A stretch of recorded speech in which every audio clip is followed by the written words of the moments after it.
नमस्कार दोस्तों, स्वागत है आप सभी का हमारे चैनल परिदीप आई में। हमारे आगे आने वाले वीडियोज़ का नोटिफिकेशन अपने मोबाइल पर प्राप्त करने के लिए हमारे चैनल को सब्सक्राइब करें एवं बेल आइकन को प्रेस करें। अगर आपको गणित विषय में किसी भी टॉपिक में, किसी भी चैप्टर में अगर कोई समस्या हो तो नीचे दिए गए नंबर पर आप व्हाट्सएप कर सकते हैं। आज हम बात करते हैं टेबल ऑफ ट्रिग्नोमेट्रिक रेशियो। इसका हालांकि वीडियो मैंने पहले बनाया था कि टेबल जो बनाते हैं उसके बारे में मैंने बताया था, लेकिन उसके बाद में कुछ स्टूडेंट्स के मेरे पास मैसेज आए कि सर टेबल की ये वाली वैल्यूज आपने बता तो दी कि ऐसे हम बना लेंगे, लेकिन ये वैल्यू आई क्यों, कहाँ से आई? हमने साइन 0 की वैल्यू 0 क्यों ली, साइन 30 की वैल्यू 1/2 क्यों ली, साइन 45 की वैल्यू 1/√2 क्यों ली, साइन 60 की वैल्यू √3/2 क्यों ली, या फिर साइन 90 की वैल्यू 1 क्यों ली? तो उन्हीं स्टूडेंट्स के लिए मैंने आज का ये वीडियो बनाया है। तो सबसे पहले अपन बात करते हैं कि जो जीरोज वाले हैं, साइन 0 की वैल्यू 0 क्यों ली, कोस 0 की वैल्यू 1 क्यों ली, टेन 0 की वैल्यू 0 क्यों ली, उनकी अपन बात करते हैं। तो जैसा कि हम जानते हैं कि आपके जो ट्रिग्नोमेट्रिक रेशियो है ये किस चीज़ के रेशियो है? ये किसी भी ट्राइंगल की साइड्स के रेशियो हैं। तो अगर मैं 0 के एंगल के लिए बात करता हूं तो ये मान लो कोई ट्राइंगल है, ये हमेशा राइट एंगल ट्राइंगल की ही अपन बात करते हैं। इसमें ये वाला एंगल क्या है? थीटा है, ठीक है। अब यहां पर जो थीटा है वो 0 नहीं है। अपन ये मान के चलते हैं कि जैसे जैसे आपका जो थीटा 0 होगा वैसे वैसे इस ए बी की वैल्यू कम होती जाएगी। जैसे जैसे थीटा की वैल्यू कम होती जाएगी वैसे वैसे इस ए बी की वैल्यू क्या होगी? कम होगी। और एक टाइम ऐसा आएगा जब थीटा बिल्कुल इस लाइन के ऊपर आ जाएगा, मतलब 0 हो जाएगा, तब ये लाइन ए बी क्या हो जाएगी? 0 हो जाएगी। और जो ए सी है वो कहां जाएगी? ए बी के ऊपर आ जाएगी। ये बात ठीक है। तो अगर ये थीटा है तो इस थीटा के लिए इस ट्राइंगल में परपेंडिकुलर कौन होगा? ए बी होगा। हम जानते हैं कि थीटा के सामने वाली साइड को क्या बोलते हैं? परपेंडिकुलर बोलते हैं। और जो नीचे है, थीटा के बिल्कुल जस्ट नीचे है, उसको क्या बोलते हैं? बेस बोलते हैं। और जो आपके राइट एंगल के जो सामने जो साइड होती है उसको क्या बोलते हैं? हाइपोटेनस बोलते हैं।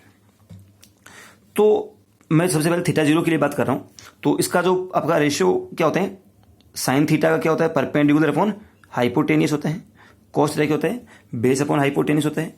टेन का क्या होता है? परपेंडिकुलर अपॉन बेस होता है। ऐसे बाकी कोट सेक और कोसेक के फॉर्मूले अपने पास में बनते हैं। तो सबसे पहले मैं ये एक बात आपके सामने यहां लिख देता हूं, 4 थीटा इज इक्वल टू 0। ध्यान से देखिए, फिर से बता रहा हूं, जब थीटा यहां से जैसे जैसे थीटा की वैल्यू हम कम करेंगे वैसे वैसे इस ए बी की वैल्यू छोटी होती जाएगी कि नहीं होती जाएगी? भाई अगर मैंने थीटा को यहां से यहां पर लेके आ गया, सपोज करो इस लाइन को यहां तक कर दिया, तो इसकी वैल्यू थोड़ी सी कम होगी कि नहीं? थीटा देखो ये हो गया। अगर मैं और कम करूंगा तो और छोटी हो जाएगी, और कम किया तो और छोटी हो जाएगी। जितनी छोटी आपकी ए बी होती जाएगी वैसे वैसे आपकी ए सी भी छोटी होती जाएगी। और एक टाइम ऐसा आएगा जब ए सी और बी सी दोनों इक्वल हो जाएगी और ए बी क्या हो जाएगी? 0 हो जाएगी। तो मैं ये लिख रहा हूं कि थीटा इक्वल टू 0 के लिए जो ए बी की वैल्यू होगी वो क्या होगी? 0। इसमें तो कोई दिक्कत नहीं थोड़ी है। और जो ए सी और बी सी ये दोनों भी क्या हो जाएगी? इक्वल हो जाएगी। अब इतना काम जब अपना हो गया उसके बाद में इसमें कोई समस्या नहीं होगी। तो अब देखो, सबसे पहले मैं बात करता हूं साइन 0 की वैल्यू।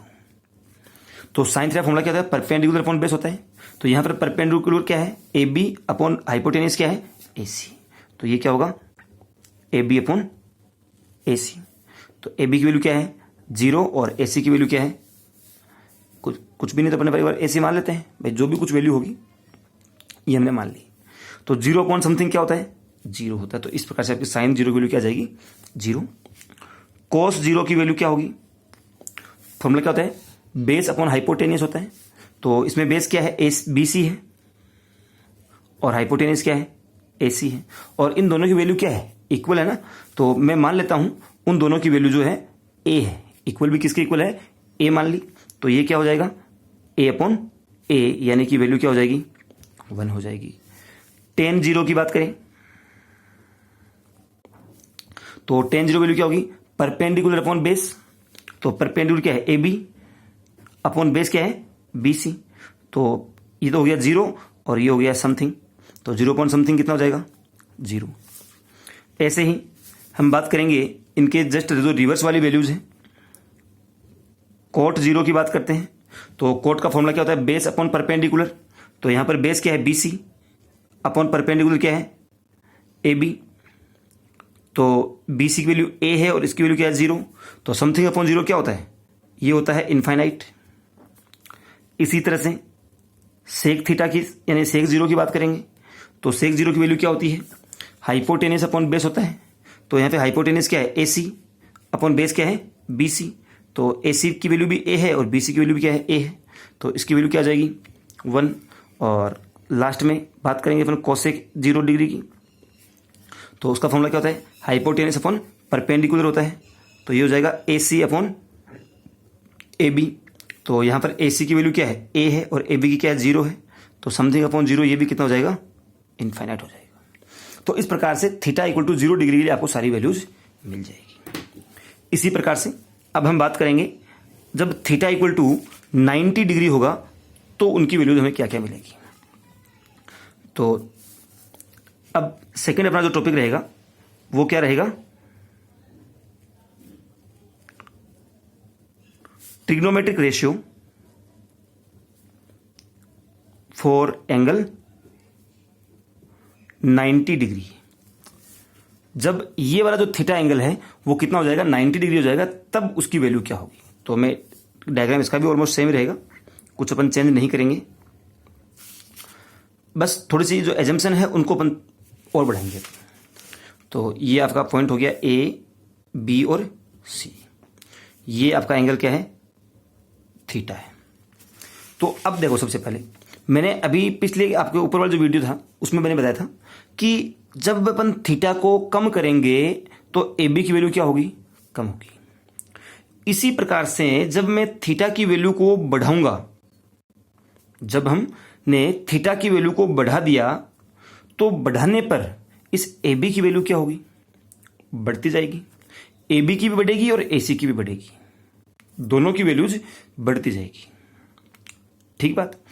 तो एक टाइम ऐसा आएगा जब थीटा बिल्कुल 90 डिग्री हो जाएगा, और जब आपका जो थीटा है वो बिल्कुल 90 डिग्री हो जाएगा, उस कंडीशन में क्या होगा, देखो ये भी 90 डिग्री और ये भी 90 डिग्री, दोनों 90 हो गए, मतलब AB और AC दोनों क्या होंगे, पैरेलल पॉइंट्स लेंगे। हालांकि ऐसा पॉसिबल नहीं है, मैं ये नहीं कह रहा कि प्रैक्टिकली ये पॉसिबल नहीं है, लेकिन होगा क्या, AB और AC ये दोनों कहां तक जाएंगे, 90 डिग्री तक ये चले जाएंगे।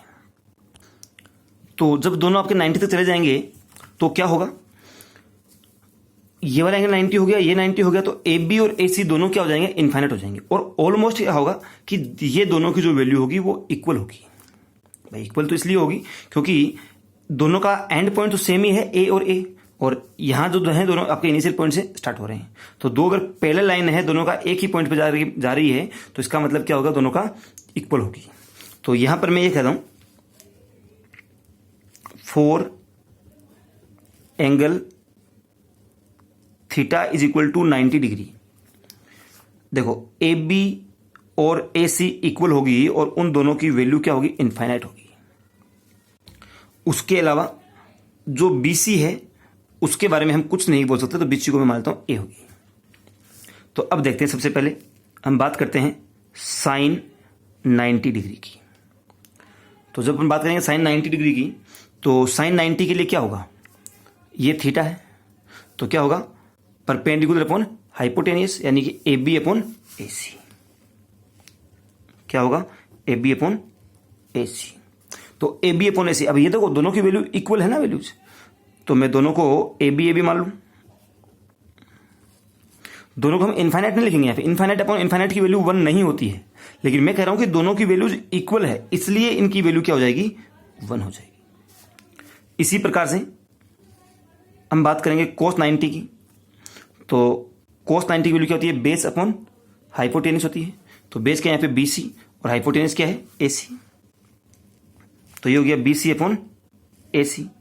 BC की वैल्यू क्या है, यहाँ पे मैंने A मान रखी है, और AC की वैल्यू क्या है, इनफाइनाइट होती है।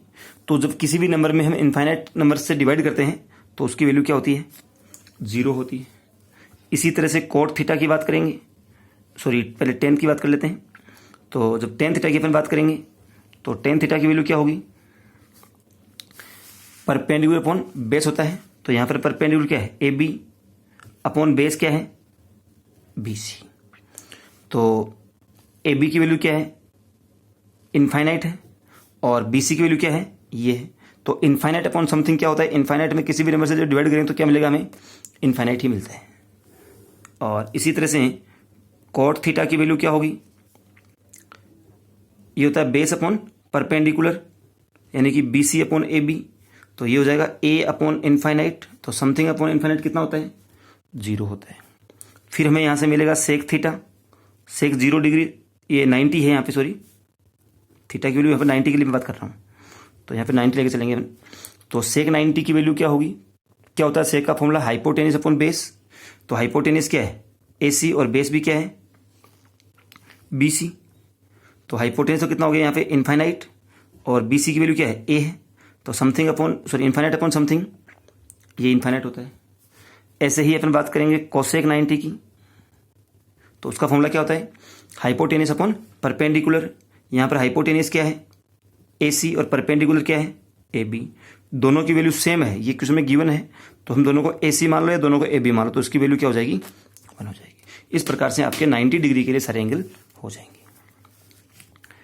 इसी प्रकार से हम आगे बात करेंगे एंगल 90 डिग्री के लिए, सॉरी एंगल 45 के लिए बात करता हूं फिलहाल।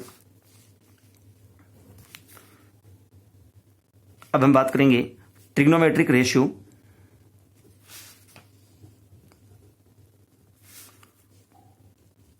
For angle 45 degree. ठीक है, तो 45 डिग्री के लिए क्या होता है, मैं एक आइसोस्केलस राइट एंगल ट्रायंगल बनाता हूं। क्या बनाऊंगा, आइसोस्केलस राइट एंगल ट्रायंगल, जिसकी ये साइड और ये साइड क्या होगी, इक्वल होगी। ये वाला एंगल क्या होगा, 90 डिग्री होगा। तो एक आइसोस्केलस ट्रायंगल की एक प्रॉपर्टी होती है कि उसके क्या होते हैं, 2 एंगल्स इक्वल होते हैं। तो ये तो हो गया 90 डिग्री, तो ये दोनों एंगल्स आपस में क्या होंगे, इक्वल होंगे। इक्वल कितने कितने के होंगे, फिर ऑब्वियस सी बात है, ये दोनों एंगल कितने के होंगे, 45 डिग्री के होंगे। ठीक है, और ये मैंने उस ट्रायंगल का नाम दे दिया है ए बी सी। अब इनमें से मैं किसी भी एक एंगल को लेकर चल सकता हूं, अपना काम हो जाएगा। अच्छा, उससे भी पहले मैं इसमें मान लेता हूं कि ए बी और बी सी ये तो दोनों इक्वल है, मैंने मान लिया दोनों क्या है, ए है। अब ए सी की वैल्यू मुझे निकालनी है, तो ए सी की वैल्यू क्या होगी, क्योंकि ये राइट एंगल ट्रायंगल है ना, तो राइट एंगल ट्रायंगल के हिसाब से ये क्या हो जाएगा, A B square plus B C square का रूट होगा कौन, ए सी। तो यहां से ए सी की वैल्यू क्या होगी, अंडर द रूट ये ए स्क्वायर प्लस ए स्क्वायर, तो इसकी वैल्यू हो जाएगी 2a स्क्वायर। और जब और आगे इसको सोल्व करें तो इसकी वैल्यू क्या मिल जाएगी, हमें √2a मिल जाएगी। तो यहाँ पे तीनों साइड्स आपको मिल गई। जब तीनों साइड मिल गई, देखो ये a है, ये a है, और ये क्या है, √2a है। तो जब तीनों साइड आपको मिल जाएगी तो फिर अपन इन तीनों साइड से अपन इसके जो साइन कोस टेन की बात अपन करते हैं। तो सबसे पहले साइन 45 डिग्री, जब मैं इसको मान रहा हूं 45, तो यहां पे क्या होगा, परपेंडिकुलर कौन है, ए बी अपॉन ए सी। तो ये क्या हो जाएगा, ए बी अपॉन ए सी, यानी कि ए अपॉन √2a। तो ए से तो ए कैंसिल हो जाएगा और वैल्यू क्या बचेगी, 1/√2। फिर अपन बात करेंगे cos 45 की। cos 45 की वैल्यू क्या होगी, बी सी अपॉन ए सी। तो ये हो जाएगा क्या, बी सी अपॉन ए सी। तो बी सी की वैल्यू क्या होगी, ए, और ए सी की वैल्यू क्या, √2a। तो यहां पर फिर से ए से एक कैंसिल हो जाएगा, क्या बचेगा, 1/√2। फिर अपन बात करेंगे tan 45 की। उसकी वैल्यू क्या होती है, परपेंडिकुलर अपॉन बेस, यानी कि A B upon B C. तो ए बी की वैल्यू भी ए है, बी सी की वैल्यू भी ए है, दोनों वैल्यूज कैंसिल हो जाएगी, वैल्यू क्या बचेगी, 1। फिर tan के बाद में हम बात करेंगे cot 45 की। तो cot 45 क्या होता है, बेस अपॉन परपेंडिकुलर, यानी B C upon A B. तो ये भी क्या होगा, ए अपॉन ए, यानी कि 1। फिर अपन बात करेंगे sec 45 की। तो सेक 45 के लिए इसकी वैल्यू क्या होगी, ए सी अपॉन बी सी, यानी कि हाइपोटेनस अपॉन बेस। तो ए सी की वैल्यू कितनी है, √2a, और बी सी कितनी है, a। तो इसकी वैल्यू क्या हो जाएगी, यहाँ से ए से कैंसिल हो जाएगी, क्या वैल्यू मिल जाएगी, √2। और ऐसे ही कोसेक 45 की वैल्यू बात करेंगे, तो कोसेक 45 क्या होगा, हाइपोटेनियस अपॉन परपेंडिकुलर। तो ये क्या हो जाएगा, यहाँ से हाइपोटेनस हो गया √2a, और ये क्या हो गया a, तो a से कैंसिल, और इसकी वैल्यू भी क्या हो जाएगी, √2 हो जाएगी। तो इस प्रकार से आपको साइन 45 जो आपका ट्रिग्नोमेट्रिक रेशियो मिल जाएंगे, किसके लिए, एंगल 45 डिग्री के लिए। अब अपन बात करते हैं 30 और 60 डिग्री के लिए। तो 30 और 60 के लिए हम क्या करेंगे, ट्राइंगल बनाएंगे, एक इक्विलेटरल ट्राइंगल। कौन सा ट्राइंगल बनाएंगे, इक्विलेटरल ट्राइंगल बनाएंगे। हमने ये मान लेते हैं कि ए बी सी क्या है, एक इक्विलेटरल ट्राइंगल है। तो अगर ये इक्विलेटरल ट्राइंगल, तो इसका हर एक एंगल कितने डिग्री का होगा, 60 डिग्री। तो अपने यहां पर बात कर रहे हैं ट्रिग्नोमेट्रिक रेशियो,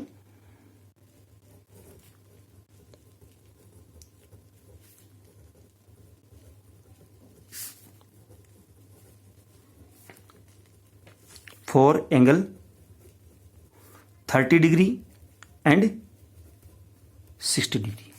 तो उसमें हम क्या करेंगे, let triangle A B C is equilateral triangle.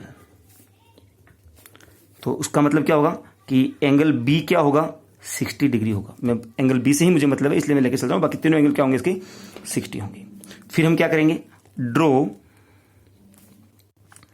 Altitude on b c from a. तो ये मैंने डाला क्या, एल्टीट्यूड डाल दिया, AD। ठीक है। अब फॉर्मूला आपका जो इक्विलेटरल ट्राइंगल होता है, उसका एल्टीट्यूड और मीडियन एक ही चीज होती है। तो क्योंकि एल्टीट्यूड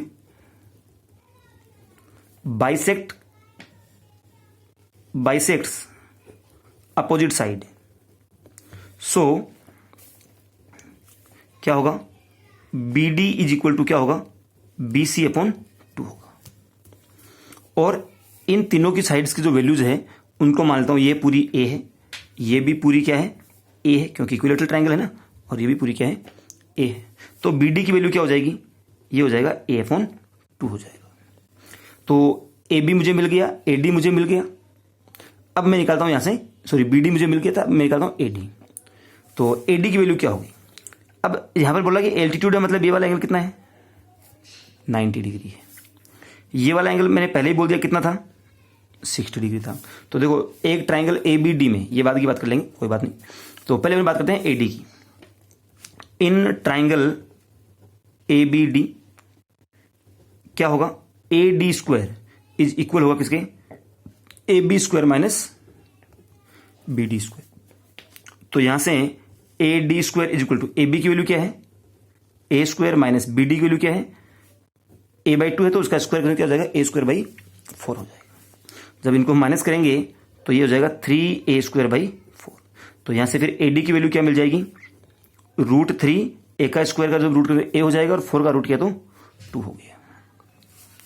तो इसकी वैल्यू हमें क्या मिली, A/2 मिल गई थी, और इसकी वैल्यू क्या मिल जाएगी, √3A/2 हो जाएगी। अब एक इस वाले एंगल की और बात कर लेते हैं। तो मैं यहां पर डायरेक्ट लिख रहा हूं, देखो ये 90 है, ये 60 है। तो ट्राइंगल ABD में, इन ट्राइंगल ABD क्या होगा, angle B plus angle D plus angle BAD is equal to कितना होगा, 180 होगा। तो यहां से एंगल B 60 है, एंगल B 90 है, और तो एंगल जो BAD होगा वो हमें फाइंड करना होगा। तो एंगल BAD की वैल्यू कितनी हो जाएगी, 180 माइनस इनका सम कितना होता है, 150। तो वो कितना हो जाएगा, 30 डिग्री। मतलब ये वाला एंगल क्या हो जाएगा, 30 डिग्री हो जाएगा। अब अपना पूरा काम यहां से हो जाएगा। तो अब देखिए, पहले हम बात करते हैं 60 डिग्री वाले एंगल के लिए। तो नाउ साइन 60 डिग्री, देखो साइन 60 का फॉर्मूला क्या था, परपेंडिकुलर अपॉन बेस। तो यहां पर ये थीटा 60 डिग्री का मतलब ये थीटा है, तो परपेंडिकुलर क्या हुआ, AD अपॉन हाइपोटेनस क्या हुआ, ए बी। तो साइन 60 का फॉर्मूला क्या होगा, A D upon A B. तो ए डी की वैल्यू कितनी है यहाँ पे, √3/2a, और ए बी की वैल्यू कितनी है, ए। तो ए से तो ए कैंसिल हो जाएगा और उसकी वैल्यू क्या मिल जाएगी हमें, √3/2 मिल जाएगी। यहां तक ठीक बात है। इसी प्रकार से cos 60 की बात करेंगे अपन। तो cos 60 का फॉर्मूला क्या होगा, बेस अपॉन हाइपोटेनस है B D upon A B. तो ये हो जाएगा B D upon A B. तो बी डी की वैल्यू क्या है, a/2, और ए बी की वैल्यू क्या है, ए। तो जब इसको सोल्व किया तो क्या आ जाएगा, a/2a, ए से ए कैंसिल हो जाएगा और वैल्यू क्या मिल जाएगी, 1/2। tan 60 की बात करते हैं अपन। तो tan 60 का फॉर्मूला क्या होता है, परपेंडिकुलर अपॉन बेस, यानी कि √3a/2 और a/2। तो tan 60 वैल्यू क्या होगी, A D upon B D. तो यहां पर ए डी की वैल्यू क्या है, √3a/2 है, अपॉन बी डी की वैल्यू क्या है, a/2 है। दोनों को हम आगे पीछे करेंगे तो ये क्या हो जाएगा, यहां से √3a अपॉन ए, तो ए से ए कैंसिल हो जाएगा और इसकी वैल्यू क्या बचाएगी, √3। इसी प्रकार से हम बात करेंगे cot 60 की। क्या फॉर्मूला होता है, बेस अपॉन परपेंडिकुलर। तो यहां पर जो बेस होगा, बेस क्या है, बी डी, और परपेंडिकुलर क्या है, ए डी। बी डी की वैल्यू क्या है, a/2, और ए डी की क्या है, √3a/2। तो यहां पर 2 से 2 कट जाएगा, ए से ए कट जाएगा, जो वैल्यू बचेगी वो क्या बचेगी, 1/√3 बचेगी। फिर अपन बात करेंगे सेक ए की, सेक 60 डिग्री की। तो जब बात करेंगे सेक 60 की, तो सेक 60 की वैल्यू क्या होती है, ये होता है बेस अपॉन हाइपोटेनियस। तो यहां से ये हो जाएगा B D upon A B. Sorry, सेक की अपन बात करें तो ये क्या होगा, हाइपोटेनस अपॉन बेस, यानी कि A B upon B D. अब यहां पर ए बी की वैल्यू क्या है, ए है, और बी डी की वैल्यू क्या है, a/2 है। तो इससे ये क्या हो जाएगा, यहां से और आगे सोल्व किया तो 2a/a होगा, तो ए से ए कैंसिल हो जाएगा और इसकी वैल्यू क्या हो जाएगी, 2 हो जाएगी। ऐसे ही कोसेक ए की अपन बात करेंगे, कोसेक 60 की, सॉरी। तो कोसेक 60 वैल्यू क्या होती है, परपेंडिकुलर अपॉन हाइपोटेनियस, यानी कि A D upon A B. जब अपन बात करेंगे यहां से A D upon A B की, तो ए डी की वैल्यू क्या है, यहां पे √3a/2 है, और ए बी की वैल्यू क्या है, ए है। तो ए से तो, सॉरी माफी चाहूंगा, यहां पर कोसेक 60 की जो वैल्यू होती है वो क्या होती है, A B upon cosec 60 value क्या होगी, हाइपोटेनियस अपॉन परपेंडिकुलर होती है, तो यानी A B upon A D. तो ए बी की वैल्यू क्या है, ए है, और ए डी की वैल्यू क्या है, √3a/2 है। तो ए से कैंसिल हो जाएगा और ये उसकी वैल्यू क्या हो जाएगी, रिवर्स हो जाएगी, तो ये हो जाएगा 2/√3। इसी प्रकार से हम बात करेंगे 30 डिग्री के लिए। तो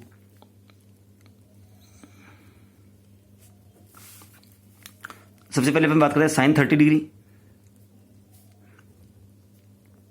कॉस 30 डिग्री और टेन 30 डिग्री। फिर कॉट 30 डिग्री, सेक 30 डिग्री और कॉसेक 30 डिग्री। तो सबसे पहले अपन देखते हैं साइन 30 के लिए। तो साइन 30 के लिए क्या होगा, परपेंडिकुलर। अब देखो जब 30 डिग्री थीटा हमने इसको मान लिया तो परपेंडिकुलर क्या हो जाएगा, यहाँ पे बी डी हो जाए। तो इसके लिए क्या होगा, B D upon A B. तो साइन 30 की वैल्यू क्या होगी, B D upon A B. तो बी डी की वैल्यू क्या है, a/2, और ए बी की वैल्यू क्या है, ए। तो ये हो जाएगा a/2 अपॉन ए, दोनों कट जाएंगे, वैल्यू क्या मिल जाएगी हमें, 1/2। ऐसे ही cos 30, cos 30 के लिए फॉर्मूला क्या होगा, बेस अपॉन हाइपोटेनियस। तो बेस क्या है यहाँ पे, ए डी, और हाइपोटेनियस क्या है, ए बी। तो ये क्या हो जाएगा यहाँ से, A D upon A B. अब ए डी की वैल्यू कितनी है, √3/2, और ए बी क्या है, ए। तो ये हो जाएगा √3a/2 और अपॉन में ए। तो यहां पर भी ए से तो ए कैंसिल हो जाएगा और इसकी वैल्यू क्या बचाएगी, √3/2 हो जाएगी। टेन 30 की बात करेंगे तो टेन 30 का फॉर्मूला क्या होता है, परपेंडिकुलर अपॉन बेस, यानी B D upon A D. तो टेन 30 वैल्यू क्या होगी, B D upon A D. B D की वैल्यू क्या है यहाँ पे, a/2, और उसकी क्या है, √3/2। तो ये हो जाएगा a/2 और अपॉन में √3a/2।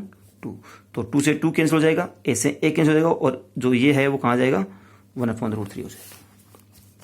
फिर बात करें cot 30 की, तो cot 30 की वैल्यू क्या होगी, AD/BD। ये होता है बेस अपॉन परपेंडिकुलर। अब वहां से AD की वैल्यू क्या है, √3a/2 है और BD क्या है, a/2 है। तो ये जब इनको हम काटेंगे तो इसकी वैल्यू क्या मिल जाएगी हमें, देखो 2 से 2 कट जाएगा, √a से a कट जाएगा। ऐसे ही sec 30 की बात करेंगे तो sec 30 का फॉर्मूला क्या होता है, हाइपोटेनिस अपॉन बेस होता है। तो हाइपोटेनिस क्या है, AB और बेस क्या है, AD। तो sec 30 क्या हो जाएगा, AB/AD। AB की वैल्यू क्या है यहाँ पे, A है और AD क्या है, √3/2a है। तो ये हो जाएगा A/में √3/2a। तो ऐसे एक कैंसिल हो जाएगा, इसकी वैल्यू जाएगी रिवर्स, तो ये क्या हो जाएगा, 2/√3 हो जाएगा। ठीक है। ऐसे ही कोसेक 30 की बात करेंगे। कोसेक 30 का फॉर्मूला क्या होता है, हाइपोटेनस अपॉन परपेंडिकुलर, AB/परपेंडिकुलर क्या है यहाँ पे, BD। तो ये क्या हो जाएगा, AB/BD। तो अब AB की वैल्यू क्या है, A और BD क्या है, a/2। तो ये हो जाएगा A/a/2। तो इसकी वैल्यू क्या हो जाएगी, 2। तो इस प्रकार से अपन जो अपनी ट्रिग्नोमेट्रिक टेबल है कंप्लीट, उसकी वैल्यूज हमें मिल जाती है। आशा करता हूं आपको मेरा जो वीडियो है वो बिल्कुल समझ में आया होगा, समझ में आएगा। अगर एक बार में हो सकता है समझ में ना आए, मे बी, तो दूसरी बार समझ में आएगा, बट समझ में आएगा, ऐसी कोई समस्या नहीं है। फिर भी अगर आपको कोई डाउट रहे, कोई समस्या हो, तो आप मुझे वीडियो के नीचे कमेंट कर सकते हैं। अगर कमेंट का ऑप्शन आपको ना मिलता है तो वीडियो के शुरुआत में मेरे व्हाट्सएप नंबर दिए हुए हैं, आप उस नंबर पर व्हाट्सएप कर सकते हैं। धन्यवाद।